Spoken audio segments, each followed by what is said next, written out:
do you not think that would have some sort of effect on them later on, whether that's emotional feeling towards their parents, whether that's looking at their siblings in a way of like, are they treated like that? Yeah, Why yeah, you yeah. getting the favoritism? Yeah, I'd say for the eldest child, it's for parents, they're like the role model for the other kids. Eldest child, eldest son. Eldest child, child. I So would say eldest son. I would Nah. say the eldest son is like a project for the father. So the father will do everything. You know, whatever he wants that kid, like, he will Yeah. force him to do this, you know, maybe live his own life through the kid, whatnot.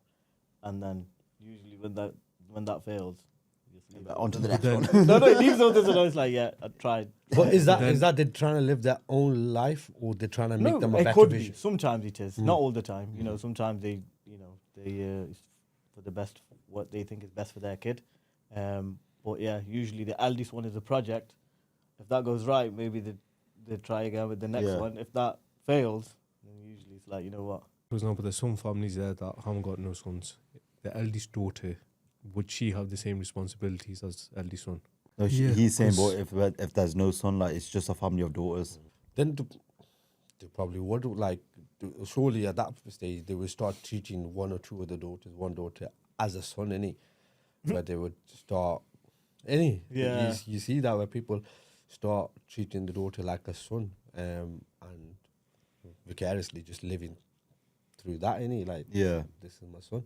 But would that not mess the eldest child up?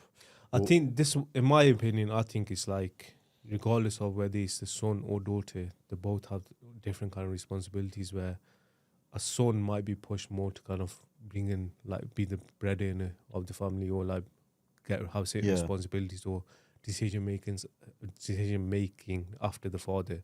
But then where you're looking at the eldest daughter, she might be seen as a parent or guardian, where you got that care side of things, emotional, when obviously your parents weren't there, kind of thing.